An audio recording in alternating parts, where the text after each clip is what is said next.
दीपावली के इस पावन पर्व पर आप सबको हार्दिक शुभकामनाएं। और आइए आज हम जानते हैं दीपावली के दिन हम ऐसा क्या करें कि जिससे भगवती लक्ष्मी हमारे पर प्रसन्न हो। जैसा कि दीपावली ये पंच दीपावली है, जिसमें दीपावली के 2 दिन पूर्व और 2 दिन पश्चात माने धनतेरस, रूप चौदस, दीपावली और गोवर्धन पूजन और भाई दूज, इन 5 दिनों में हमें अपने घर में दीप मालाएँ सजाना चाहिए।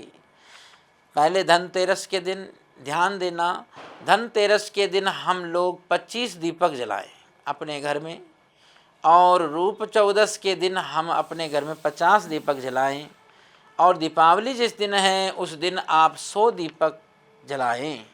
और जैसे आगे गोवर्धन पूजन है फिर 50 दीपक जलाएं, और जब भाई दूज है उस दिन भी हम अपने घर में 25 दीपक जलाएं। तो इस तरह से दीप मालिकाओं के द्वारा हम अपना पूजन करें। सर्वप्रथम 5 दीपक लेकर के घर के पास के मंदिर में जाकर देवताओं के निमित्त पंचदीप दान करें। अधिक भी कर सकते हैं, वो अपनी अपनी श्रद्धा पर निर्भर है। तो पंचदीप दान करिए और उसके पश्चात अपने घर में दीप मालिकाओं के द्वारा पूजन कीजिए और दीप मालाओं के द्वारा जो है इस उत्सव को मनाइए। साथ में ये विचार करना चाहिए, कई लोग अपने घर में प्रकाश उत्सव करने के लिए लड़ियाँ भी लेकर के आते हैं। ध्यान रखें, जो प्रभाव आपके घर में तेल के तेल के जो दीपक है उसके द्वारा प्रभाव जो पड़ेगा वह उन लाइटों से प्रभाव नहीं पड़ेगा। क्यों? कारण है क्योंकि वर्षा से पूर्व जो है इस वर्षा ऋतु में हमारे वातावरण में ऐसे विषाक्त जीवाणु पैदा हो जाते हैं जिनके कारण से बहुत सारे रोग पैदा होते हैं। आपने देखा भी होगा कि दीपावली से पूर्व बहुत सारे रोग पैदा होते हैं और दीपावली के बाद वह रोग समाप्त हो जाते हैं।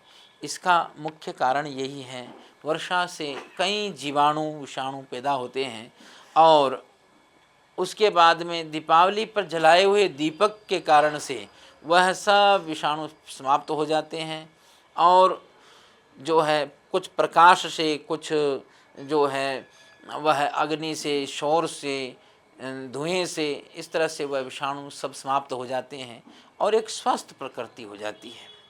तो इसलिए दीपक दान, दीप जरूर जलाएं। लाइट तो जलाएं, चाहे आप लाएँ मनाही नहीं है, पर उन लाइट के को जो है तब तक बंद रखें जब तक दीपक जलते हों।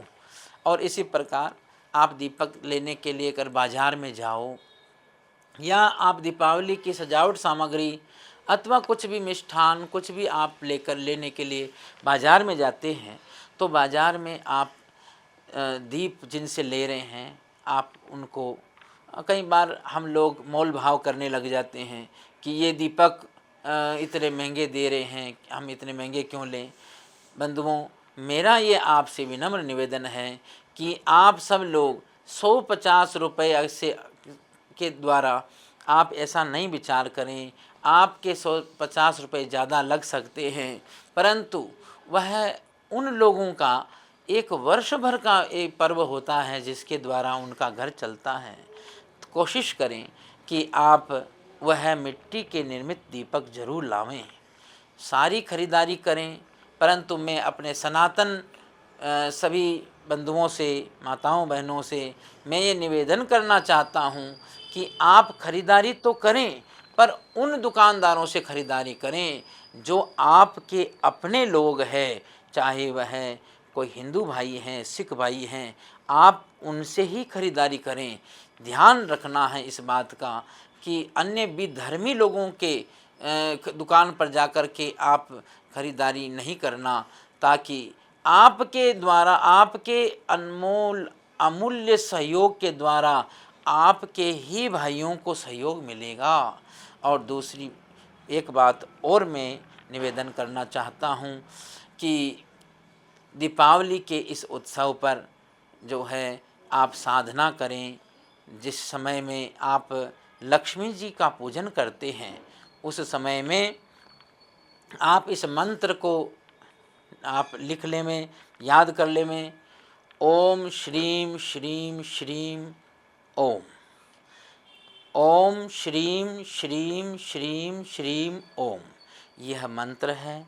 इस मंत्र को आप जाप करें और इसके द्वारा श्री यंत्र अपने घर के मंदिर में रखें और उनको पंचामृत से स्नान कराने के पश्चात धूप दीप नैवेद्य से श्री यंत्र का पूजन करें और इस मंत्र की जो है 10 माला आप जाप कर लें तो ये मंत्र आपका दीपावली के दिन सिद्ध हो जाएगा और भगवती लक्ष्मी जी की कृपा हमारे पर हो जाएगी। ऐसा आप लोग अनुष्ठान कर सकते हैं। आप सबको पुनः दीपावली की बहुत बहुत बधाई, शुभकामना। हरि ओम तत्सत, हरि ओम तत्सत।